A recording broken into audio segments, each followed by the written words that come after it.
Bismillahirrahmanirrahim. Assalamualaikum warahmatullahi wabarakatuh. Shalom, Om Swastiastu, Namo Buddhaya, salam kebajikan dan salam sejahtera bagi kita semua.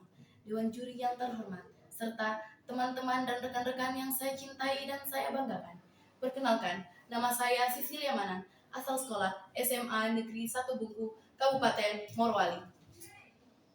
Pagi ini, saya sebagai tim pro atau tim pemerintah dengan judul mosi, Dewan ini percaya bahwa universitas seharusnya lebih mengutamakan keahlian akademik sesuai bidang studi, misalnya nilai akademik, olimpiade, magang, dibandingkan faktor holistik lainnya, seperti kepemimpinan atau olahraga dalam proses penerimaan mahasiswa.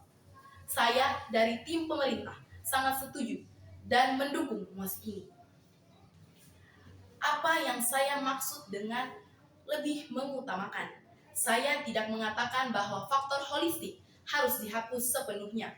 Tapi dalam proses seleksi, bobot terbesar dan utama harus diletakkan pada prestasi akademik yang relevan dengan bidang studi yang dituju. Misalnya nilai akademik, olimpiade, magang, riset, atau karya ilmiah.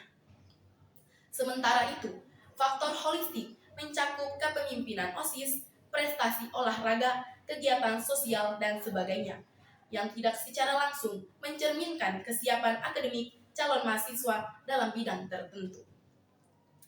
Tujuan utama universitas. Universitas adalah institusi pendidikan tinggi, bukan pusat pelatihan atlet atau pembinaan karakter umum. Tugas utamanya adalah mengembangkan pengetahuan, riset, dan keahlian akademik spesifik. Jika tujuan utamanya adalah membentuk ilmuwan, insinyur, dokter, ekonom, atau ahli hukum yang kompeten, maka sistem seleksinya harus mencerminkan prioritas itu. Keahlian akademik, nilai olimpiade, pengalaman, riset adalah indikator paling valid untuk memprediksi apakah seseorang akan berhasil di lingkungan universitas. Mahasiswa jurusan fisika tidak akan berhasil hanya karena dia ketua OSIS. Mahasiswa kedokteran tidak akan unggul karena jago basket, tapi mereka mungkin akan berhasil jika mereka menunjukkan kemampuan analisis, dedikasi belajar, dan pengalaman magang di rumah sakit. Dengan kata lain, yang dinilai adalah kesiapan untuk menghadapi beban dan tantangan akademik, bukan popularitas atau banyaknya kegiatan ekstrakurikuler. Dewan juri yang terhormat, seleksi akademik lebih objektif dan adil, nilai ujian, hasil olimpiade, publikasi ilmiah itu semua punya parameter yang jelas, terstandarisasi. Ini membuat proses seleksi lebih transparan dan bebas bias. Sebaliknya, faktor holistik sangat subjektif. Apa definisi kepemimpinan? Apakah seorang ketua OSIS dari sekolah favorit lebih layak daripada ketua Karang Taruna dari desa? Apakah atlet nasional dari kota besar lebih baik daripada anak desa yang belajar sendiri tanpa fasilitas? Dengan seleksi berbasis akademik, kita mengurangi ketimpangan sosial karena siapapun bisa belajar dan menunjukkan kemampuannya tanpa harus punya koneksi, panggung, dan fasilitas mewah.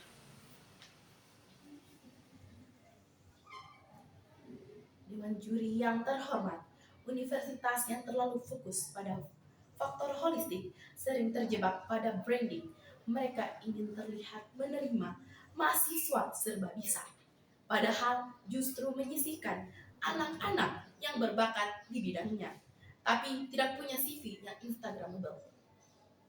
Hasilnya, banyak calon mahasiswa luar biasa di bidang STEM atau sastra tersingkir oleh mereka yang lebih aktif sosial tapi kurang kuat secara akademik.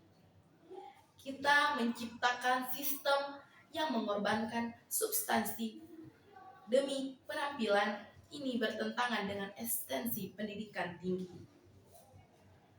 Dewan juri yang terhormat, saya tidak menolak faktor holistik, tapi dalam konteks seleksi mahasiswa, akademik adalah fondasi utama. Kita butuh calon mahasiswa yang siap belajar, bukan hanya yang tampak menarik di atas kertas. Kegiatan dengan sistem seleksi yang mengutamakan keahlian akademik sesuai bidang studi, kita menjamin bahwa bangku universitas diisi oleh mereka yang paling siap berkontribusi pada ilmu pengetahuan dan kemajuan bangsa. Karenanya, saya bangga membacakan mosi ini. Terima kasih. Saya, Sisilia Manan. Wabillahi taufiq wal hidayah. Wassalamualaikum warahmatullahi wabarakatuh.